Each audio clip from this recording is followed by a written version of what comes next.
Here is the takeaway. Unless the world changes course quickly and dramatically, the fundamental systems that support human civilization are at risk. We're likely to see hundreds of millions of what we'll call environmental refugees. As coastal communities like this one are at risk and in the worst case scenario could disappear altogether. In the coming centuries, New York could be abandoned, its famous landmarks lost to the sea. Boston, Philadelphia, Washington, Miami, they would all be underwater. That if the sea level rise occurred fast enough, some major cities might have to be abandoned, like for instance London. This is about life or death. It is a planetary emergency. There is widespread scientific agreement that this is the most immediate threat to life as we know it.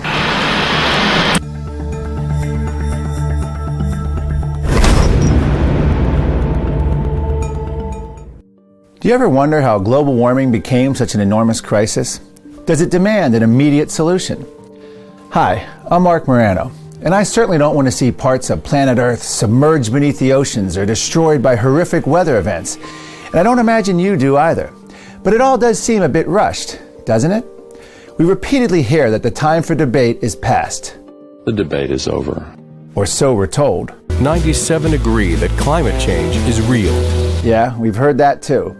The activists tell us we must act now, or else. Time is growing very, very short. President Obama is the last president with a chance. So if it feels as though you're being rushed, maybe you are. Prominent scientists from around the world reject claims of a climate catastrophe. In fact, growing numbers of experts see the whole issue as a sleight of hand, a climate hustle.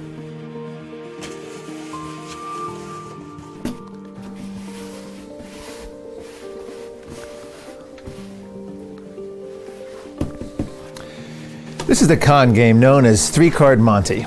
The dealer pressures the mark, the person he hopes to fool, into playing his game. It's a simple game of deception designed to lure a person into thinking he can predict which of the three cards is the Queen of Hearts. Only the mark never wins. The flim-flam man knows this and takes his money. When the people pushing to get you into the game, the ones who are predicting a calamitous future due to global warming, don't show their cards, it is a hustle. They tell us we need to get rid of the fuels that power our homes and cars and factories and cities and economies. But global warming fears have led to the government regulating our light bulbs and thermostats and vehicles. And now there are even proposals for carbon ration budgets for every man, woman, and child on the planet. Open up or we'll bust it!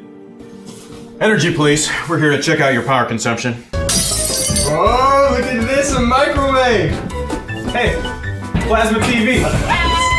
Extraordinary claims require extraordinary evidence.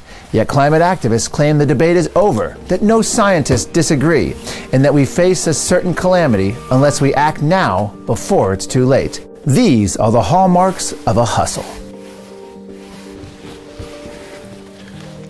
In this film, we're going to show you all the cards. You'll hear from scientists from prestigious institutions worldwide, including NASA, Princeton, the University of London, Georgia Institute of Technology, University of Pennsylvania, and many more. Some have won Nobel Prizes, and many are former or current UN climate panel scientists who have now turned on the UN. You'll see all of the cards. And we'll let you decide for yourself if they are playing it straight. Or if you are being hustled.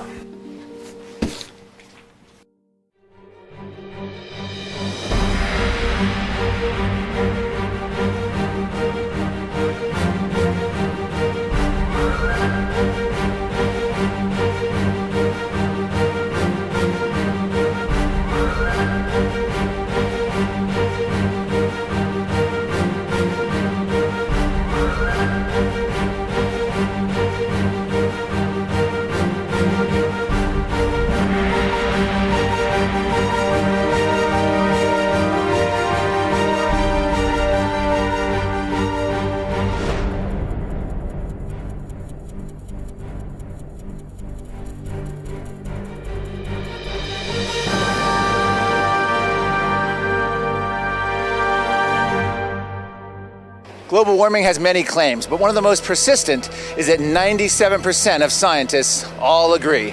Between 95 and 97% of scientists agree that climate change is happening now. 97% of experts say this, 3% say that, and conservatives are saying, I'm going to go with the 3%. That's not conservative. That's Trotskyite radical. I'm an AP environmental science teacher, so I teach high school environmental science. And yes, we like to tell our students that the majority of science, all of them in fact, do agree. I wanted to have it smart scientists, 10 out of 10 smart scientists agree.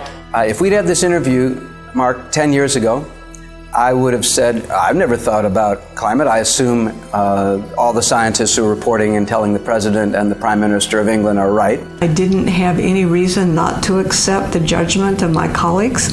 You know, the consensus and the whole IPCC process, and, you know, I bought into it. You know, don't trust what one scientist says, trust what these hundreds, thousands of international scientists have come up with years of deliberation. When somebody asked me 8 or 10 years ago, Leighton, what's causing global warming? I said, well, I guess it's carbon dioxide. That's all I'd ever heard. Any wisps of doubt that human activities are at fault are now gone with the wind. So I bought into that and supported the consensus. Do you think it's global warming? Yes. Well, yes.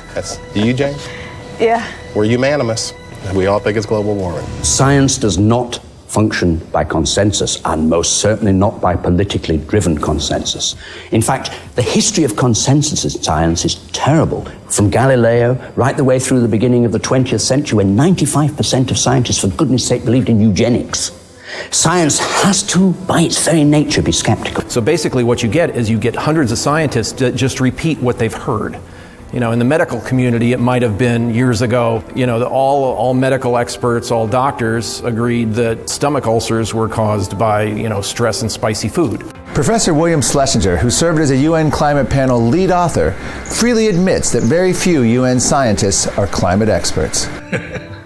There's actually a huge range of different disciplines represented there. I'm going to have to give you a guess. That's something on the order of 20% that have some dealing with climate. The fact that there are people sort of who are nominally there does not really mean that they support what is going on. I mean, Working Group 2 was essentially run by a small clique of people. Automatically a small group forms that runs the thing. And unfortunately that small group, I would think, are not the most representative or the most balanced or the most unbiased of people. Out of 100 scientists, 97 agree that climate change is real. At this point, who's refusing to accept the science? Well, I guess we could agree to disagree. That's that's an advertising ploy. I don't think it means anything. I don't think 97% of people who look at the climate data critically share the opinion that anthropogenic emissions of CO2 is the primary driver of climate. The 97% estimate is bandied about by basically everybody. I had a close look at what this study really did. As far as I can see, this estimate just crumbles when you touch it. None of the statements in the papers is supported by any data that is actually in the paper, but this 97% is essentially pulled from thin air. It's not based on any credible research whatsoever. But one survey that claimed 97% of scientists agreed was not based on thousands of scientists or even hundreds of scientists, but only on 77. Of those 77 scientists, 75 answered the survey to form the mythical 97% consensus. In this instance, the 97% wasn't even 97 scientists. It's fiction. 97% was a figure that was arrived at many years ago by the people who pushed this agenda. They then realized they needed some sort of support for it, so they did a couple of very dopey papers. Proponents of man-made global warming often point out that the National Academy of Sciences and the American Meteorological Society and other large science groups have issued statements endorsing the so-called consensus view. But not a single one of those scientific organizations that have issued these very dramatic statements agreeing with the IPCC and the Royal Society actually polled their scientist members and showed that a majority of their members agree. Many scientists who do not agree with the statement attributed to all of them. They never poll their rank and file. But it's nothing new. If we were here 100 years ago and I was in the psychology department, I'd be telling you that by the science of craniology, black people are stupider than white people, West Europeans are smarter and more creative than East Europeans. This was called phrenology. And all the data and statistics they could line up and shuffle supported it. And everybody believed it. To me, these kinds of claims of settled science, it's really antithetical to the scientific process. It reflects confirmation bias, groupthink. So it's simply propaganda.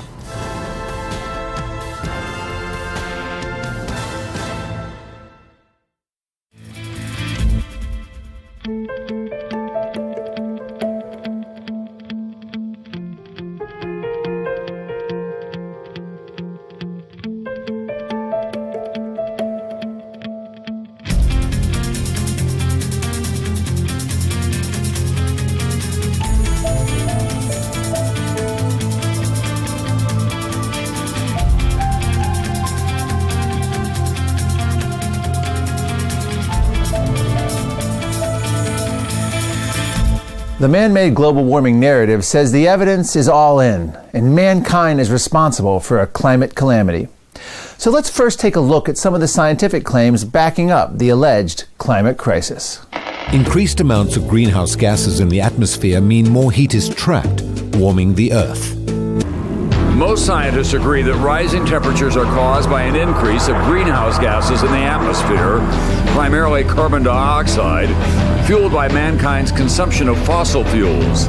Is carbon dioxide, an essential trace gas in the atmosphere, the key driver of global temperatures?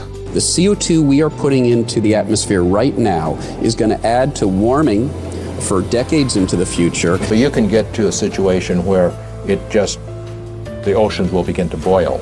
Boiling the oceans? Well, before we get there, let's first examine the source of all this fear: rising CO2 levels. Climate is the most complex, coupled, non-linear, chaotic system known to man. Of course there are human influences in it, nobody denies that.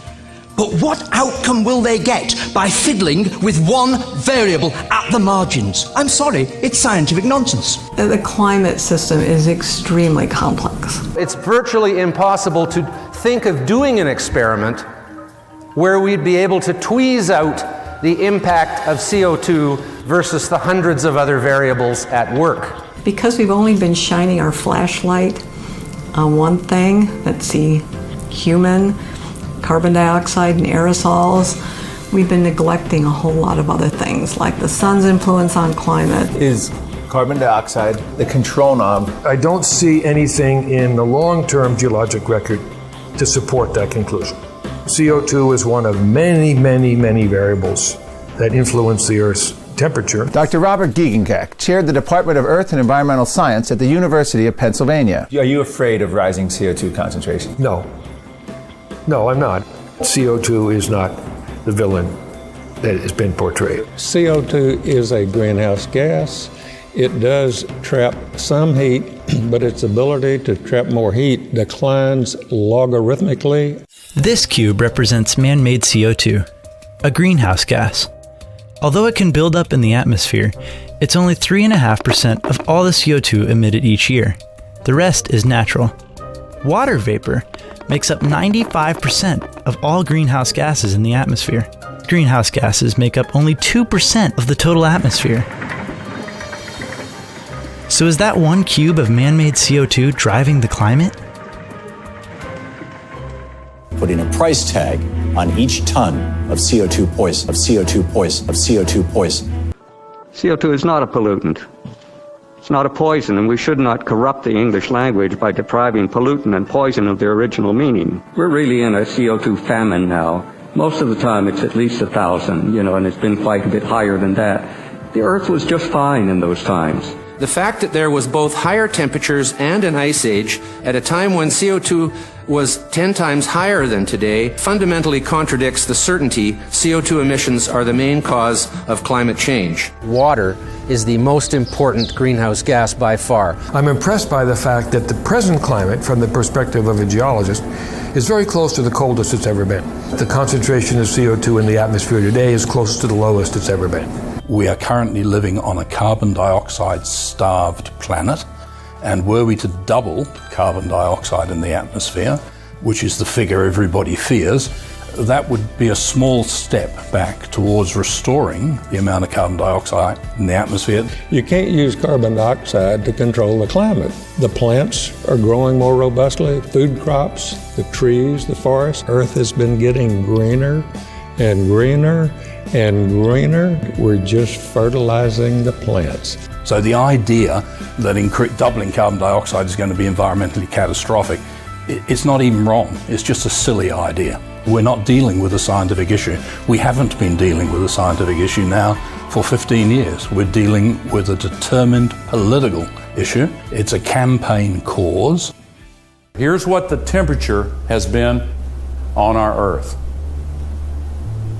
Now, one thing that kind of jumps out at you is, well, let me put it this way. If my classmate from the 6th grade that talked about Africa and South America were here, he would say, did they ever fit together? Well, in fact, in an inconvenient truth, Al Gore used the graph of the Vostok ice cores. He said this proves that CO2 and temperature are directly causally related. But he didn't show that actually the temperature goes up first, usually by about 800 years before the CO2 goes up. More CO2 equals a warmer world. True or false? I don't know. I mean, it may be the other way around. Certainly a warmer world will lead to more CO2. But I'm not impressed that CO2 is a driver of global temperature. And there are so many other variables that are much more likely to have been responsible for that. Here is where CO2 is now. Way above where it's ever been as far back as this record will measure. Gore's chart may seem impressive, but the geologic record shows that CO2 levels in the distant past were far greater than they are today. It's already right here. Look how far above the natural cycle this is, and we've done that. Here's what it's going to be in less than 50 years. Ultimately, this is really not a political issue so much as a moral issue. If we allow that to happen, it is deeply unethical. Al Gore genuinely believes that if he does not prevail, the apocalypse is coming. His opponents think he is the danger. I think it's a wonderful teaching tool because it shows how we don't do science. I voted for Gore in 2000, and I think that if he ran again, depending on who he ran against, I might vote for him. He's a smart man. But after viewing Gore's film, Giegengak had this reaction. And I was appalled. I was appalled because he either deliberately misrepresented the point it was making or didn't understand it. So it was irresponsible of Al Gore. The verdict from the Nobel Committee must be sweet vindication. Even the Nobel Prize is not going to be enough to silence the naysayers, some of whom still believe that man is not responsible for global warming. One of those naysayers is a Nobel Prize-winning scientist himself, physicist Dr. Ivar Giaever, who won the Nobel in 1973. These two people got the Nobel Prize in peace, and I am ashamed of the Norwegian government who did that. What did Al Gore leave out? As we've detailed, there are literally hundreds of factors that influence global temperature. The real question is CO2 the tail that wags the dog? Come here. Come here. This is the question. Does this part of the dog control the rest of the dog? That's the atmospheric equivalent of what Al Gore wants you to believe. Good dog. Al Gore wants you to believe that that CO2 level up there is the greatest moral and ethical dilemma of our day. Let's play Al Gore's game. We're going to show you what Al Gore left out of his famous scene in An Inconvenient Truth. So, I think they showed me how to use this thing. Let's see if I got it here. All right. Let it ride.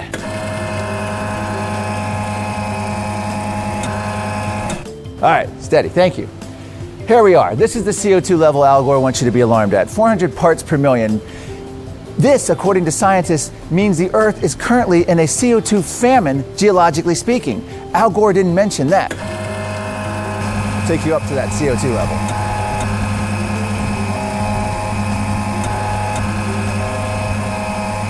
Okay, Al Gore did not mention the fact that there are quite literally hundreds of other factors, according to scientists, that influence our global climate. He downplayed all these hundreds of other factors. Let's just give you but a small sampling of a few. Let's start with the sun. Oh, okay, that's pretty bright. The sun is one of the key drivers that Al Gore tries to diminish. Volcanoes. Whoa, that's a big one. Is that Mount Pinatubo? Volcanoes and the lack of atmospheric dust have had a big impact on our climate. There's also cosmic rays. There's also solar system impact. There's also tilt of the Earth's axis. Whoa, okay. Okay, steady it out. We're listing. Okay, all right, we got it. There's also atmospheric circulation. Whoa. Okay. Wind tunnel testing. There's also water vapor. There's also methane. And yes, that does include the infamous cows belching and... Oh, really? Yeah, flatulence. Okay. Oh, no. Get it back. Get back. No. We don't need that. All right. You got clouds, reflectivity of the Earth, albedo. You have forests, land use policies, soils, and ocean cycles. Okay. We have a situation here where all these factors come together. This and many other factors that Al Gore left out. And all of these, whoa, the wind is blowing. It's not simply CO2 or the sun, CO2 or the oceans, it's CO2 versus hundreds of other factors influencing our global climate system into a perfect atmospheric storm, raging all the time.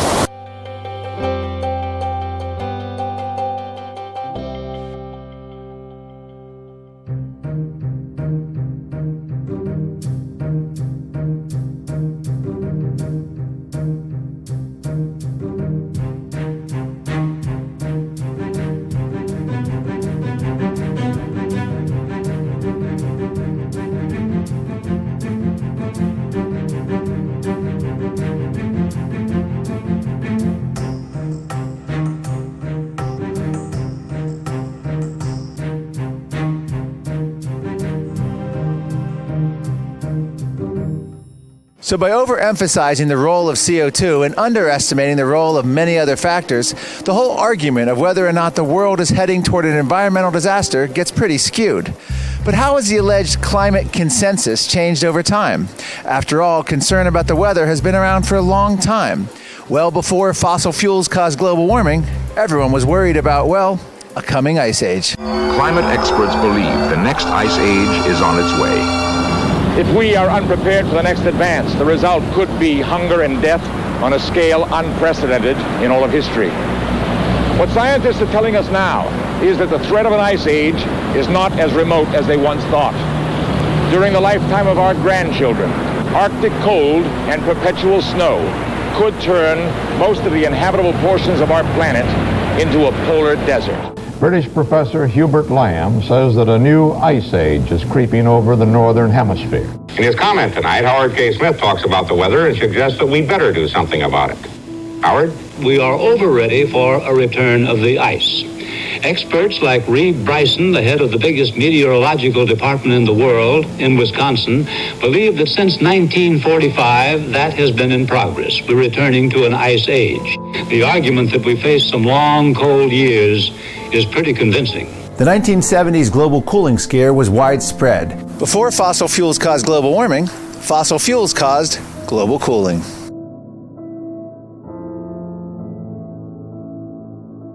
We've never been warned like this before, all of us, about climate change.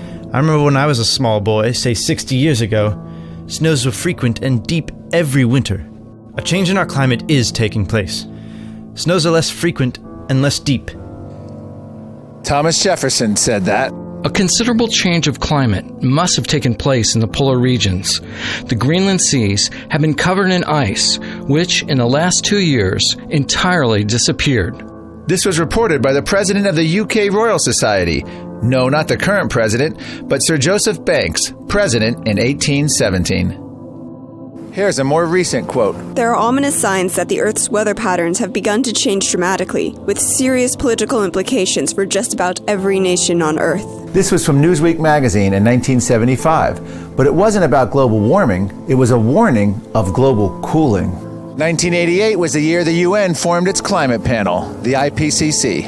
1988 was also the year that NASA's James Hansen testified to Congress about the urgency of global warming. It was orchestrated in part by then Senators Al Gore and Timothy Wirth. It was a key moment when global cooling was officially put to bed and the conversion to global warming occurred. Years later, a PBS Frontline episode lifted the curtain on the sort of illusions that politicians employed to kick off their climate campaigns. On Capitol Hill, Senator Timothy Wirth was one of the few politicians already concerned about global warming. And he was not above using a little stagecraft for Hansen's testimony. We called the Weather Bureau and found out what historically was the hottest day of the summer. So we scheduled the hearing that day. Did you also alter the temperature in the hearing room that day? And what we did was that went in the night before and opened all the windows, I will admit, right? So that the air conditioning wasn't working inside the room. Dr. Hansen, if you'd start us off, we'd appreciate it. The wonderful Jim Hansen, who was wiping his brow at the table at the hearing. Number one, the Earth is warmer in 1988 than at any time in the history of instrumental measurements. One of Hansen's former supervisors explained that Hansen's dramatic testimony was not well received at NASA. We were somewhat appalled. We were certainly embarrassed. We did not muzzle our scientists at all. I probably would have been removed had I tried to cut off Jim Hansen's funding. After all, he had Al Gore on his team. Well, that was pretty revealing. But even that kind of stagecraft isn't enough to completely fool the public. You have to keep the people in the dark. And by the way, 3-Card Monte is just another version of the old shell game. So let's see what's next in the cards.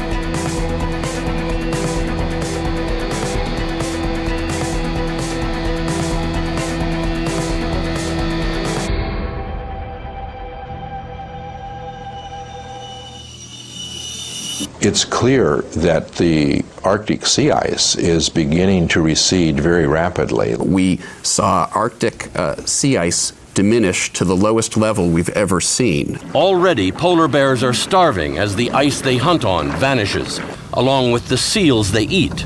Greenland and West Antarctic ice sheet are melting faster than anyone expected. The polar bear bears a disproportionate burden of the climate, the combustion profligacy, energy profligacy. So the polar bear is having a voice here as part of the march. Satellite monitoring of the Arctic ice began in 1979 at the end of a 40-year cooling cycle when fears of a coming ice age were at their height. You have to look at it in the longer perspective. And in that longer perspective, we know that there was as little or less ice in the Arctic Ocean back in the 1930s to early 40s as there is today. The North Pole lost 1/3 of its area and 40% of its thickness. And it didn't cause a huge amount of problem there, either with polar bears or anything else. Are polar bears disappearing? In 1960, as few as 5,000 polar bears roamed the Earth. Fast forward 5 decades, their population has only grown. There are probably 5 times as many polar bears now as there were in the 1970s, so it doesn't look like they're hurting too much. They're looking for poster children. It suits their advertising purpose. It has nothing to do with science. The fact that over the last 20 years of the 20th century, there was a minor fall in the area of sea level ice tells you nothing about climate change. If you compare the temperatures that were present in Greenland in the 1930s, for example, and 1920s, it's clear that it was warmer in Greenland in the 1930s than it is right now. And so this is nothing unusual. Perhaps the most inexplicable claim about Arctic sea ice came from White House science advisor John Holdren. If you lose the summer sea ice, there are phenomena that could lead you not so very long thereafter to lose the winter sea ice as well. And if you lose that sea ice year-round, it's going to mean drastic climatic change all over the hemisphere. Oh my, okay, unless the continents really diverge away, so that the Arctic is no longer enclosed, you will have winter sea ice. Okay, so that's not going to happen. Mr. Holden, you said there'd be an ice-free Arctic in the winter. Do you still stand by that prediction? And do you want to retract that? Any comment on that? I'm late for a meeting. He's late for a meeting, is his comment. We're seeing records set for Antarctic sea ice extent. And this is, climate models predict that Antarctic should be losing sea ice, and that's exactly the opposite of what's happening. I have to laugh, pardon me for laughing, because the Antarctic ice cap is not melting. The average annual temperature there is 58 degrees below zero. There's not melting going on in the first place. It's actually growing. Why is the sea ice at record high? I think it's getting colder. Very simple. Some scientists say sea level has accelerated. Other scientists say sea level has decelerated. Climate fear promoters tell us that getting this right could be the difference between business as usual or being all wet. If enough of that ice melts, the seas will rise dramatically, and the results will be calamitous. The scientists now think a sea level rise of 10 feet or more is inevitable and that there's nothing we can do now to stop it. A surreal set of images of what 5, 12, and 25 feet of sea level rise would look like at the Jefferson Memorial. The Supreme Court would be flooded. You could tie your boat to the Washington Monument, and storm surges would make the Capitol unusable. There's no question that sea level rise on the whole over the last few decades has accelerated compared to what it was in the past. That statement is wrong. Sea level is not accelerating. It is, if anything, diminishing. Al Gore shows half of Florida underwater. No, there's models. I mean, they're doing it wrong there. And this is lobbying. So geological facts are on one side, lobbying and models are on the other side. If you look at the total global sea level from about 1850 until the present time, it's been rising at a fairly constant rate, rather slow, about 7 inches a century. If you're 50 years old, you've experienced a sea level rise of about 3.5 inches, and you probably didn't notice it. The rate of sea level rise has decelerated over the last few decades, from year to year. Not 2 decades, but in the last decade. I really don't want to argue scientific details with you because I know them better than you do, Mark, as well and as much as you do follow these things. Tonight on World News, force of nature, a strange storm in New York, a parade of hurricanes tearing across the ocean. Is this evidence of the new age of global warming? Wildfires and heat waves are more intense. What used to be the extreme, literally becoming the new normal. Hurricane Katrina was the first urban extinction. And scientists are worried that the sustained droughts are consistent with the overall trend toward global warming. Far heavier downpours. They'll be more frequent now, say scientists, as global warming heats the air. Oh, it's easy to get lulled into believing these wild claims because we hear them over and over again. But if you don't want to be hustled, you have to check the deck. You have to make sure that all the cards are exposed, not just the ones the con man want you to see. So let's see what other scientists and data have to say about all these alarming claims. It is misleading and just plain incorrect to claim that disasters associated with hurricanes, tornadoes, floods, or drought have increased on climate timescales either in the United States or globally.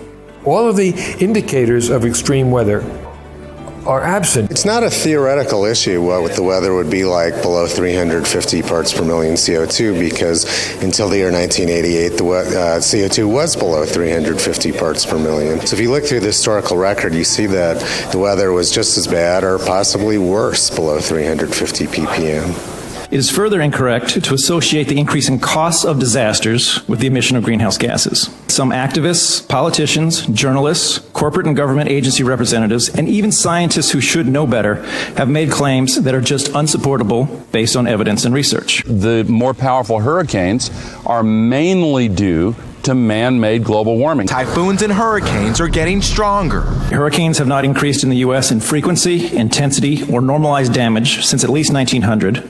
The same holds for tropical cyclones globally since at least 1970, when we have good data. We are in the weakest hurricane period since records started being kept in 1900. Of course, our hurricane luck could run out at any time, but the data shows that anyone claiming an increase in hurricane activity due to global warming is off base.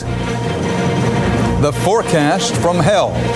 Why America may see more killer tornadoes. Tornadoes have not increased in frequency, intensity, or normalized damage since at least 1950. And there's some evidence to suggest they've actually declined. And if you look at NOAA plots of severe tornadoes, they've actually generally been declining since the 1970s. And it's making the droughts much more likely and more intense. Globally, and I quote from a recent paper in Nature, there has been little change in drought over the past 60 years. Drought has, and here I quote the IPCC, for the most part become shorter, less frequent, and cover a smaller portion of the U.S. over the last century. A record winter of rain and flood. More evidence of global warming. Floods have not increased in the U.S. in frequency or intensity since at least 1950. And remarkably, flood losses as a percentage of U.S. GDP have dropped by 75% since 1940. Unfortunately, the climate models, and this is very important for you to understand, you can take a look at the ensemble of the United Nations climate models. They are failing at the 95% level. They're predicting too much warming. I'm not impressed by the ability of the models to model the past or to model the future. They say when they do the models, the current warming can only be explained by CO2. Well, it's simply untrue. It can be explained by a whole host of other factors. They just choose not to consider those factors. The models tend to overreact to carbon dioxide by warming the Earth much more than what has actually happened. I think the models are basically flawed. Temperature records have been altered considerably. Particularly in the U.S. Historical Climate Network. The alterations in general result in a cooler past and a warmer present. The temperature record has essentially doubled in trend over the last 30 years due to adjustments and siting issues. The Earth is hotter now than ever, and humans are to blame. The hottest year ever in recorded history. I'm running in the park on Saturday in shorts thinking, this is great, but are we all going to die? You know, I can't figure this out. We've all heard the hype about the hottest years on record, but satellite data tells us that global temperatures have held steady for almost 2 decades through early 2016. Even the ground-based measurements backing up these so-called hottest year claims reveal differences of only a few hundredths to barely tenths of a degree, almost immeasurable. Even if the pause ended today, the nearly 20-year standstill in temperatures defied predictions of a planet in crisis. 0.8 degrees is what we're discussing in global warming. 0.8 degrees. If you ask people in general what it is, they think it's 4 or 5 degrees. They don't know it's so little. It's not even fever. I call this sort of stuff kindergarten science. The fact that the temperature was warmer at the end of the 20th century than it was in the preceding 100 years is such a piece of kindergarten science. It's true, and it's completely meaningless in telling you anything about climate change. The Earth has a fever that is growing more and more intense. I do not believe the Earth has a fever because it's colder now than it has been through most of the history of life. As you can see on the so-called hockey stick graph, it looks like a hockey stick lying on its side there. You can see the temperatures all the way back to the year 1000. I didn't like it when I first saw it. And when I saw that curve, 2 things occurred to me. One, I missed the medieval warm phase, which is very, very well documented. And most people who've looked at the medieval warm phase think that the temperature was higher then than it is now. And the second thing I saw, there's a kink in this curve, and the kink exactly coincided with the change in the way the measurements were made.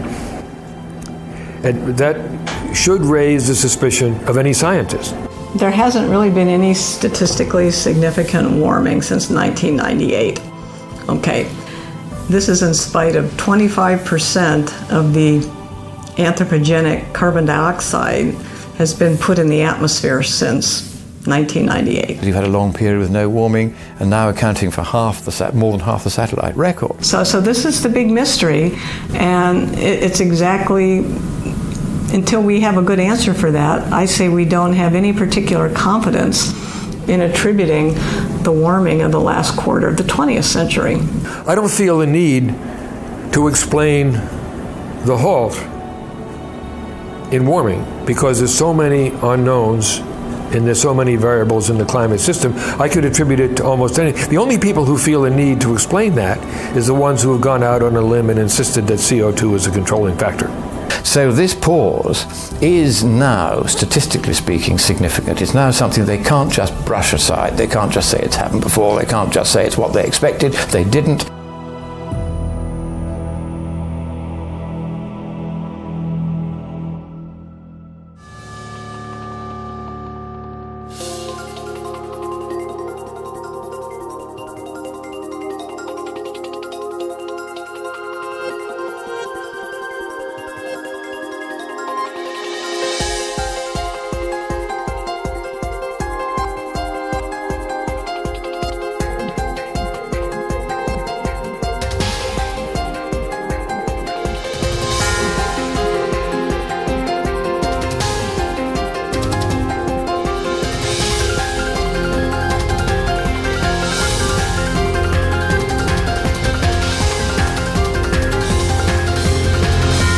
Sounds like claims that the debate is over and the science is settled don't hold up very well under scrutiny. Extreme weather events are not increasing. Global temperatures are not alarming.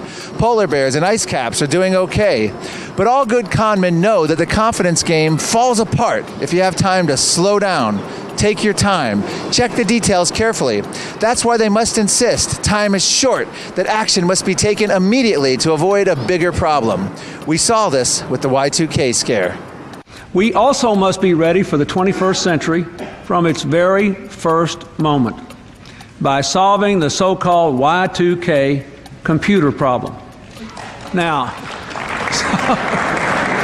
The Mayan calendar deadline of 2012 scared many. All because folks believe the end of the world is going to come beginning in December, 3 years from now. And now, global warming advocates have been pushing a series of so-called tipping points, saying we will tip the scales and go past the point of no return if we don't act immediately. We are running out of time. We have to get to an ambitious global agreement. We have to do it this year. Not next year, this year. This is a huge crisis. But then it can cross a tipping point and suddenly shift into high gear. I fear there is not a moment to lose. And of course, the clock is ticking because Mother Nature does not do bailouts. Scientists believe we have less than 10 years to bring these emissions under control to prevent a catastrophe. There is an urgency to acting unlike anything we've seen before. This could be their last best chance to deal with the consequences of climate change. We could pass tipping points with grave consequences. Way back in 1989, the UN also issued a tipping point, a 10-year climate tipping point, or entire nations could be wiped off the face of the earth. Be in no doubt that unless greenhouse gas emissions reach their peak within about 100 months, just 100 months, it may well be too late to stop temperatures rising beyond dangerous levels. The grim reality is that our planet has reached a point of crisis, and we have only 7 years before we lose the levers of control. Ladies and gentlemen, we now have only 86 months left before we reach the tipping point. We are running out of time. How many times have I found myself saying this over recent years? It's hard to keep up with all these predictions. Is it decades? We need to cut the consumption of fossil fuels by over half in the next 20 years. Years. The clock is ticking. Days. Hours. Now? We have to do something right now to stop global warming. Why do tipping points persist in the climate debate? The experts often don't know any more than you and I about what's going to happen in the future. So the idea that climate scientists have this crystal ball and they know what's coming, I find that very hard to believe. There was global cooling, and prior to that there was the population bomb. You know, millions of people were going to starve to death because we couldn't possibly feed this many humans. There's always something. It installs fear. If you think that your house is going to be underwater in the next 10 years, course, you're going to be frightened and you're going to be willing to accept things that are being proposed by other people. And we should also understand that psychologically, there's obviously something in us as human beings where we have been primed to always be worried about our survival and our existence. So we are very predisposed to a narrative that says, we're all going to die, we're all going to die. Creating artificial deadlines and telling people to hurry, hurry, hurry is an easy way to pressure them into making poor decisions. But there's another way to convince people and trick them into handing over their money. It involves the use of magic.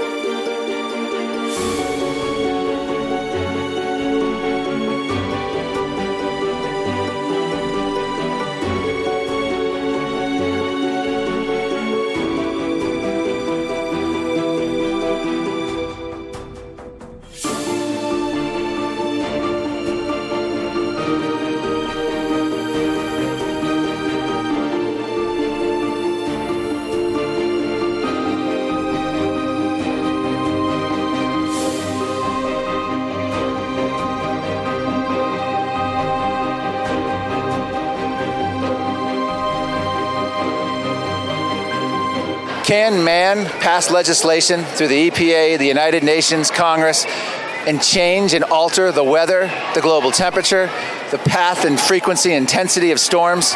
The scientists at NASA say we can slow the Earth's warming if we cut pollution and have higher carbon emission standards. It's our choice how fast the seas rise, and that gives us time to prepare and protect our communities in a smart way. Around the world, the anger runs as deep as the floodwaters being blamed on the global warming the Kyoto Treaty was supposed to fight.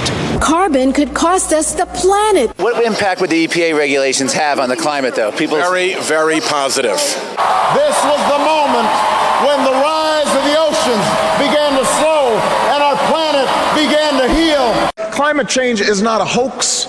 More droughts and floods and wildfires are not a joke. They are a threat to our children's future. And in this election, you can do something about it. You can do something about it. You can do something about it. When President Obama says this will be the time that the waters started to recede because I'm elected, it reminds me of King Canute, who took all his advisors down to the shores of England and said, "See how powerful I am? Tell the waters to go out." What is the real tipping point number? When do we have to act by it? The real tipping point for me is that governments stay below 2 degrees Celsius of global warming. Not doing it will be catastrophic. And basically, none of the crops will grow. Most of the people will have died, and the rest of us will be cannibals. Civilization will have broken down. What the few people who are left will be living in a failed state like Somalia or Sudan. So try to attribute a given weather event due to added CO2 or whatever is impossible. And I think we're misleading the public by telling them that we know why climate is behaving the way it is. I would love to be able to think we can control climate, when of course it is indeed going to have to be adaptation, flexibility, but to an outcome that we don't know, because I actually don't know what climate they're wanting to produce for us. And actually I don't think they know either. Today, a form of climate astrology has taken hold, where every bad weather event is somehow used to prove man-made climate change. Has our modern society advanced? Today, global warming is blamed for causing or worsening a whole range of issues, including prostitution, airplane turbulence, crime, rape, car thefts, and barroom brawls. That's right, your morning cup of Joe could become a thing of the past. But a new study is dark with no sugar. It says climate change has the wild Arabica coffee plant headed for extinction. In fact, anybody who eats is under threat from climate change. Several liberal lawmakers are pushing a resolution to warn women that climate change could make them vulnerable to, quote, sex work transactional sex. As a woman, does it worry you that unchecked global warming will lead to prostitution? That's pretty ludicrous, yeah. U.S. Senator Debbie Stabenow of Michigan has claimed, global warming creates volatility, and I feel it when I'm flying.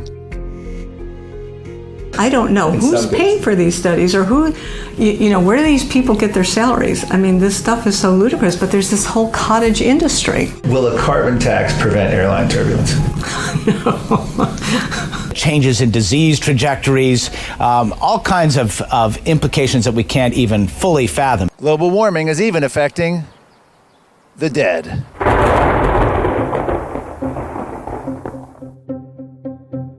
Here's a list of hundreds of things caused by global warming.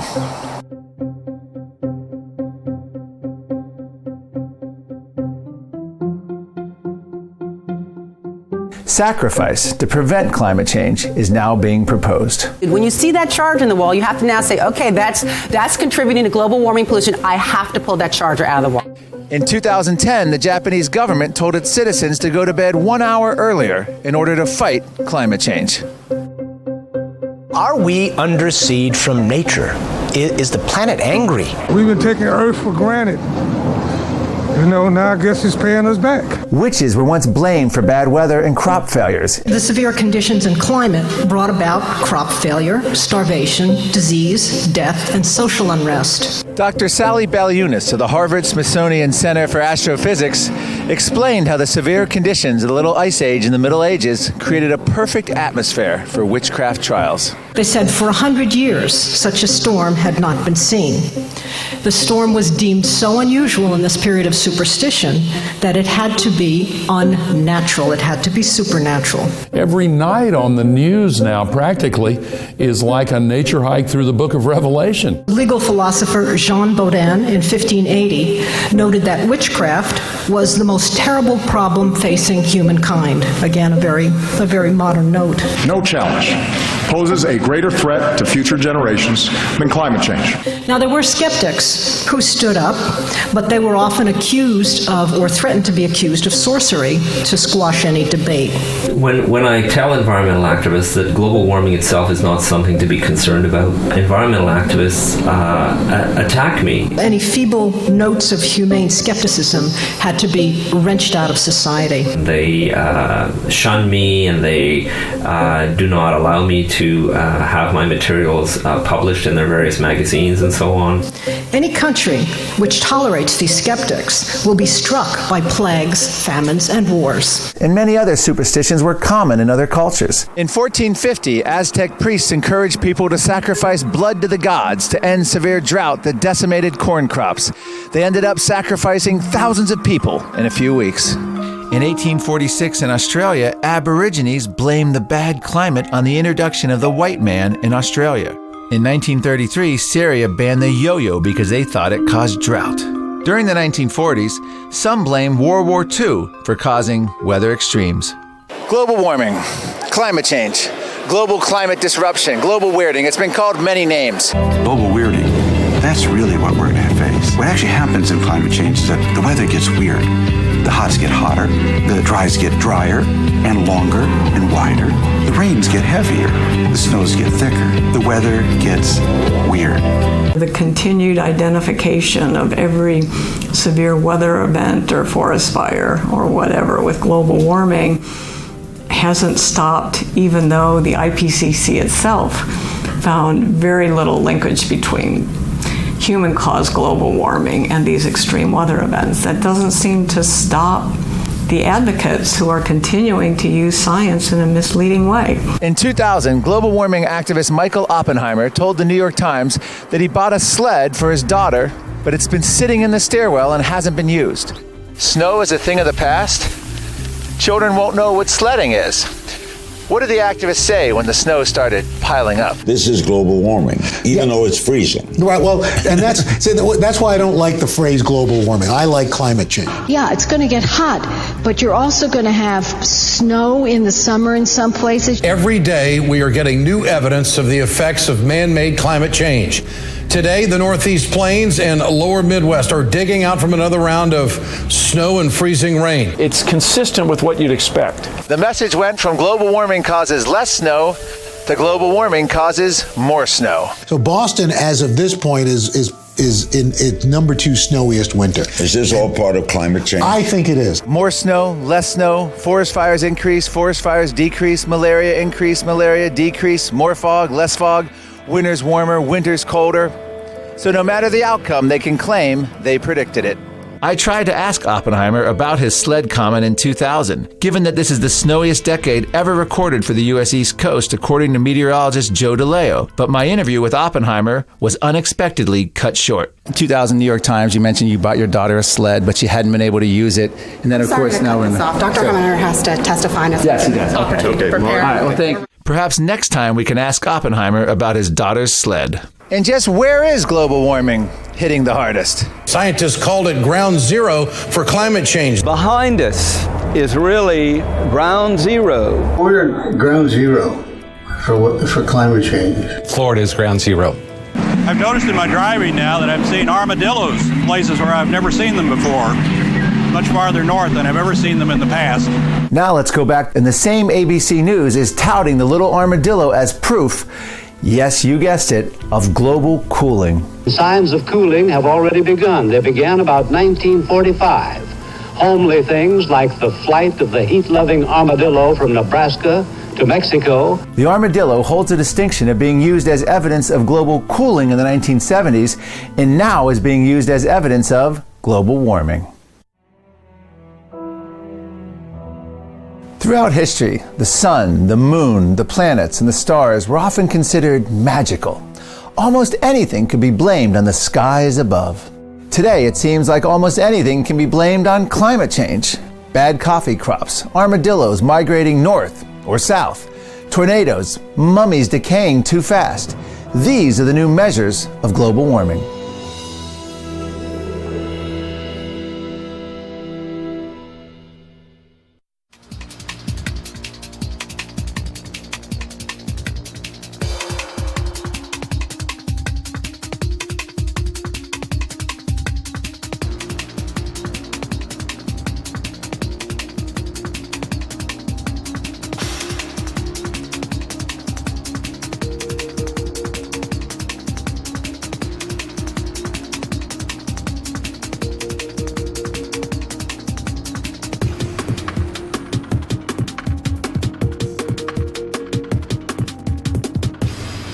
As the science behind climate fears weaken, activists are now realizing that if you can't silence the message, silence the messenger.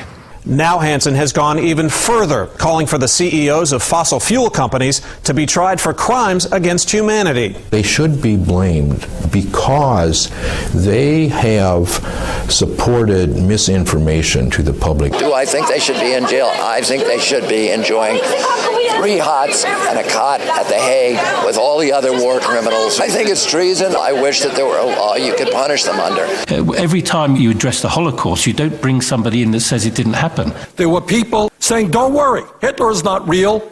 It'll disappear. I do think it's often a mistake to call them climate skeptics. I think they're deniers. Just as I think President Ahmadinejad of Iran, who claims not to believe that the Holocaust occurred, he knows it did. And we're at that stage now. We have Holocaust deniers, we have climate change deniers, and to be honest, I don't think there's a great deal of difference. They're almost like the ones who still believe that the moon landing was staged in a movie lot in Arizona. But these tactics are creating quite a backlash. What motivated you to finally speak out? Anger. I was pretty angry. The quotes were asinine. Has man been on the moon? Well, I helped get man on the moon, so I know that man has been on the moon. I mean, I happen to know that the Earth is round. And I was being insulted by people who knew far less about these things than I did. And I found that preposterous. And that's why I decided to start speaking out. It did not help me in the least. It's only hurt me professionally and for my career.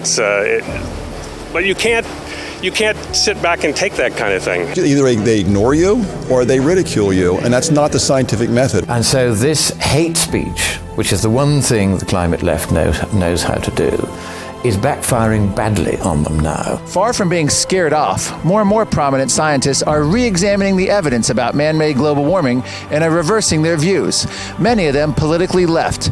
Former French Party Socialist member and award-winning geophysicist Dr. Claude Allègre was one of the first scientists to warn about the dangers of global warming in a 1992 letter titled World Scientists Warning to Humanity. But Allègre took another look at the evidence, and he has now reversed himself. But you're known here in France for saying that climate change is not man-made. Do you stand by that claim? Yeah, absolutely. The CO2 is in a very short proportion in the atmosphere. But my point is, nothing has proved this is man-made climate change. Green guru and scientist James Lovelock was one of the leading voices of man-made climate alarm. Global warming is much more than just a real effect. It's something deadly that'll threaten nearly all of us. Anyone with an imagination can see the awful human consequences of that. And we're talking about something which is only about 30 years ahead. Like, are you saying that you're not saying the entire human race will be wiped out, but you're saying Heavens, no. But a significant number. You're not talking about a party here. I'm afraid so. As many as 7 out of 8 are likely to be wiped out, yes. But Lovelock has now turned his back on man-made global warming fears and has grown steadily more skeptical. It hasn't actually happened as predicted, has it? No, it hasn't. And it's very interesting because most of us in what you might call the earth science game, climate science as well, and I was one of them, I think made quite a big mistake. We all thought we knew how carbon dioxide in the air and climate were related. I would say since 2004 I've been very lonely, Mark. I've been lonely working on the Hill for the Democratic Party. Climate statistics professor Dr. Caleb Rossiter of American University is an outspoken anti-war activist who has a flawless progressive record. Climate justice in limiting carbon dioxide emissions is a crime against Africa, and it's what motivated me to get involved again in this debate. But teaching statistics, they have to get a peer-reviewed article. One of them happened to pick an IPCC-approved peer-reviewed article that said we can attribute most of the warming in the last 50 years to carbon dioxide. And she writes in her paper, that settles it. I said, no, that opens it. And she said, come on, Dr. Rossiter, let's sit down and look at the article together. And in fact, the article had absolutely no proof. It just said that this is our model and this is what we do. So I raised her grade a little bit to say, well, you did report what they've said, but I can't give you a very good grade because you haven't dug into it and realized there's no basis here for making the statement. I have been concerned about global warming since 1968.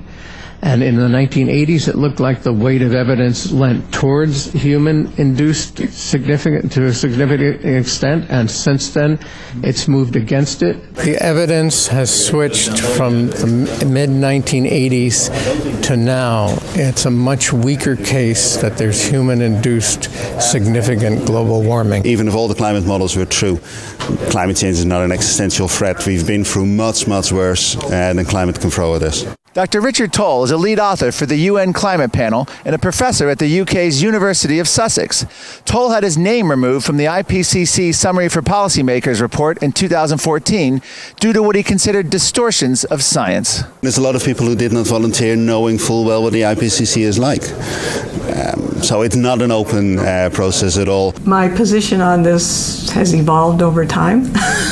Climatologist Dr. Judith Curry is the former chair of the School of Earth and Atmospheric Sciences at the Georgia Institute of Technology. If you want to put a date on, a big sea change in my position regarding the IPCC, well, it was the period late 2009. Again, it was triggered by the ClimateGate emails.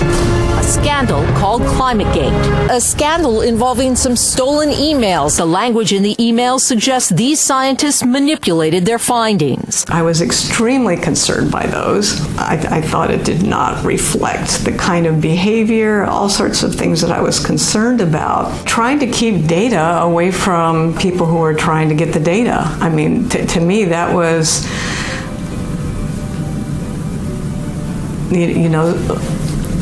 something that they should absolutely have been making the data available when somebody comes along and wants the data. By the time you get to late spring of 2010, I had been ostracized by the mainstream, the consensus, and had really been pushed over to the other side, if you will, by attacks For Greenpeace, which I was involved in the beginning of, it was the threat of all-out nuclear war. We cared about humans because our focus was to stop nuclear war and the destruction of human civilization. That's the peace in Greenpeace. The green part, of course, is nature, and over the years, gradually, Greenpeace lost the peace part and drifted into a position of depicting humans as the enemies of the earth. And in 1986, I left to become an independent environmentalist, basing my positions on science and logic rather than sensationalism, misinformation, and fear. There is no scientific proof that human emissions of carbon dioxide are the dominant cause of the minor warming of the Earth's atmosphere over the past 100 years. It's actually not very much about the science. It's always been about economic and political choice. I come from the left wing politically. Climate science and these costs are subprime science, subprime economics, and above all, subprime politics. But it is as much psychological and social a phenomenon as anything else. Another politically left scientist to bail out of the global warming movement is physicist Dr. Dennis Rancourt.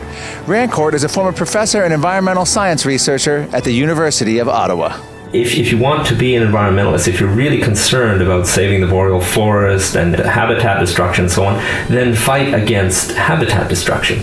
Don't go off into this tenuous thing about CO2 concentration in the atmosphere. There was a epiphany for me in the early 90s. I became skeptical then, but I didn't do anything. I started to write a book on the humongous impact that Earth's old CO2 levels used to have.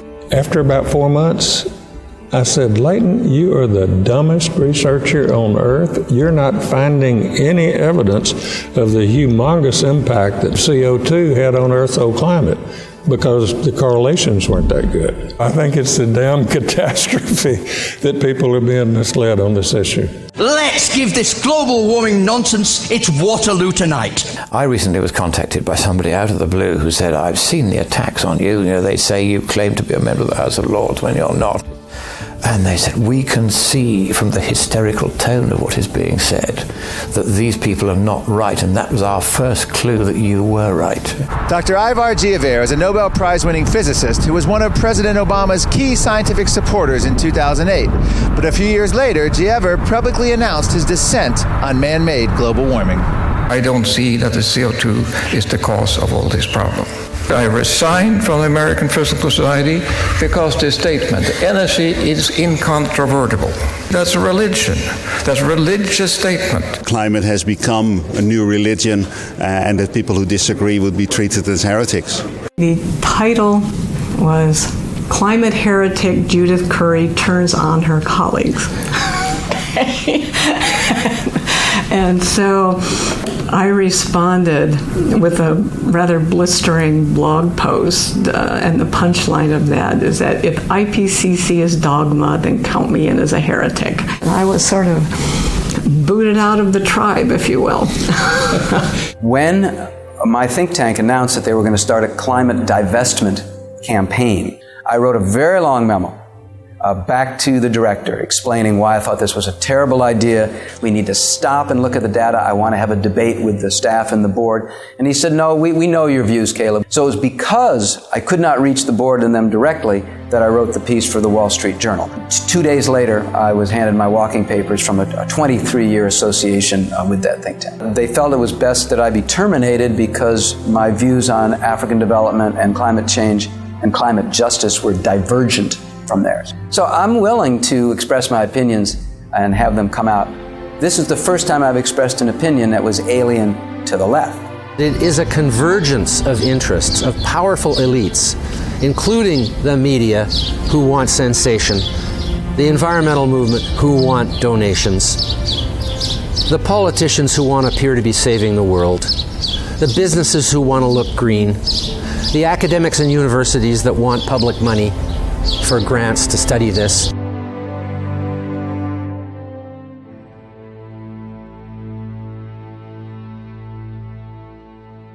So let's review some of what we've seen, because there's certainly no shortage of claims that man-made global warming will result in an ecological disaster with the world's very survival at stake.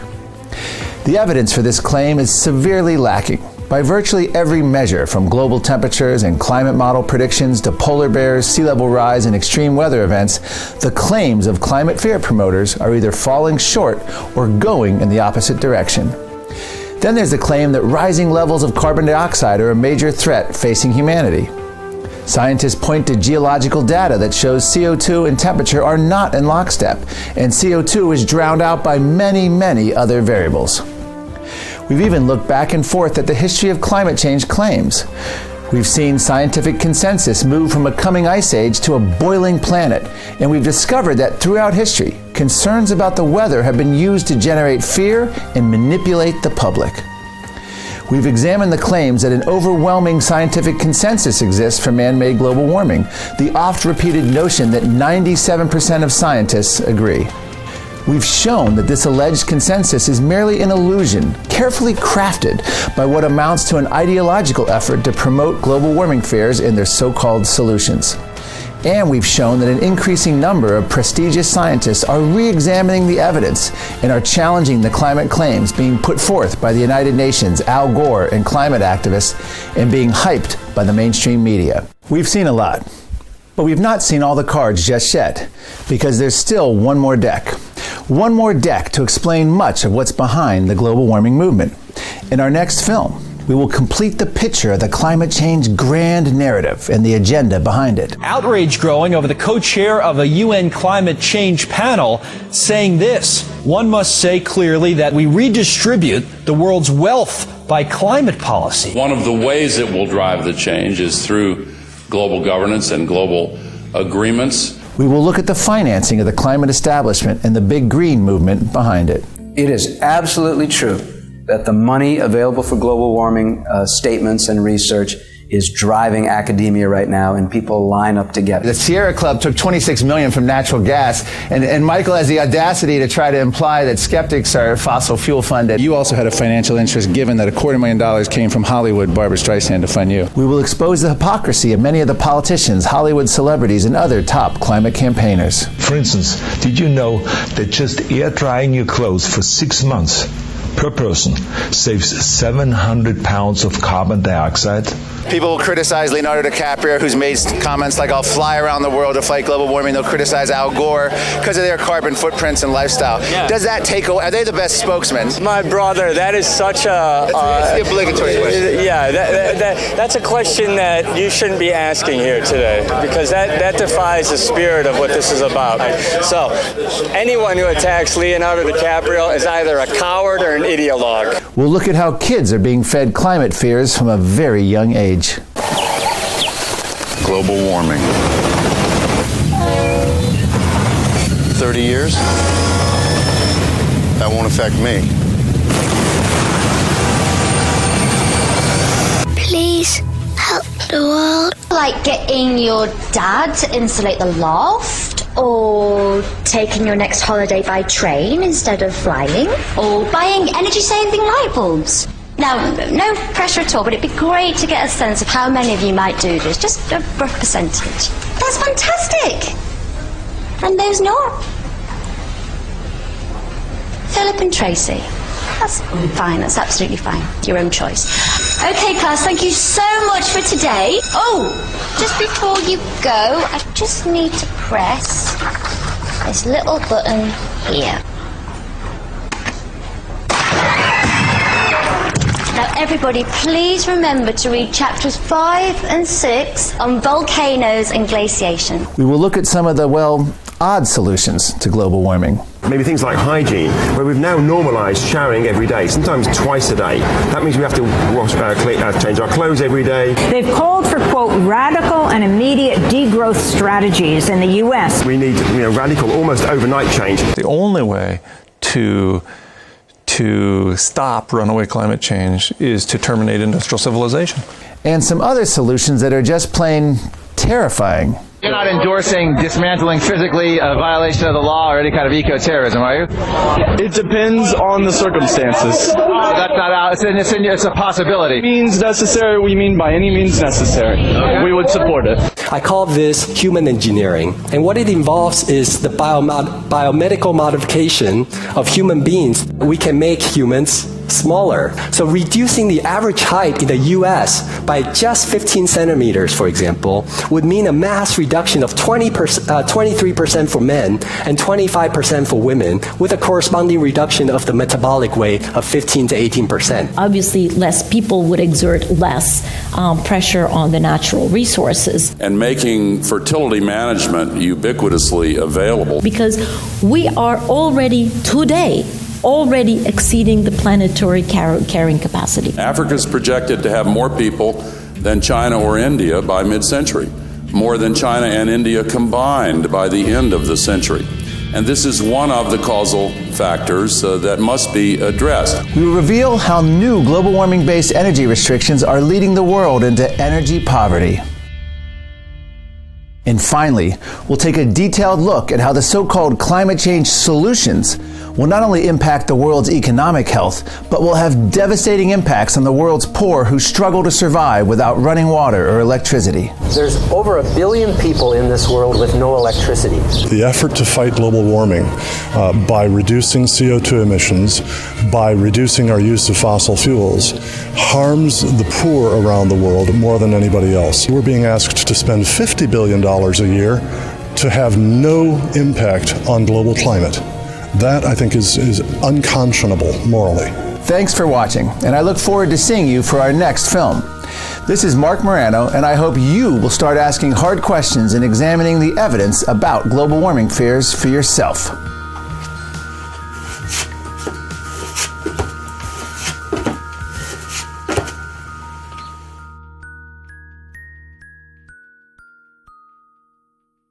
The planet's warming, warming.